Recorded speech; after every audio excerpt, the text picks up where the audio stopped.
Hello everyone, my name is Camille. I'm the owner of Morfosoaps. Thank you very much for joining me with this soap making video. If you're new to the channel, welcome to the channel. If you're not new and you're subscribed, then welcome back. It's the first video on the month of May, and as I mentioned last week, we're gonna be doing a complete different release for the month of May. So it's gonna be based off fruits.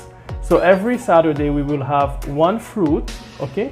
From this fruit, it's gonna be the scent of the soap, the design of the soap, and then sometimes the embeds that gonna look like the fruit itself.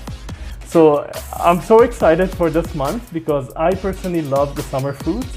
So the first video today is gonna be the blackberry soap making. So today, ladies and gentlemen, we have the Morfosoaps Blackberry Soap.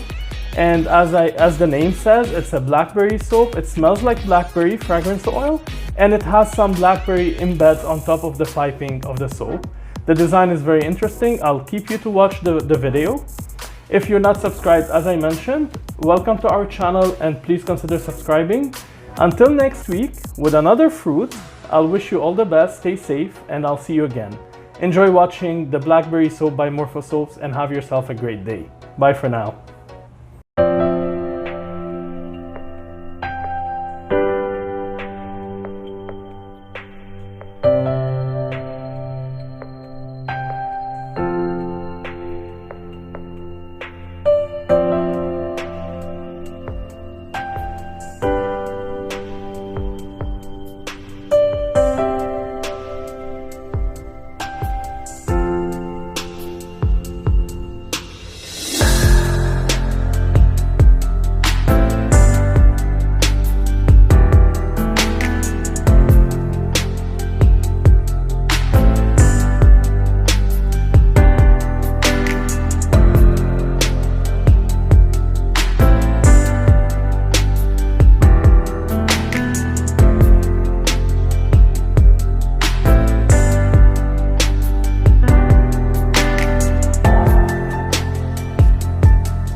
you.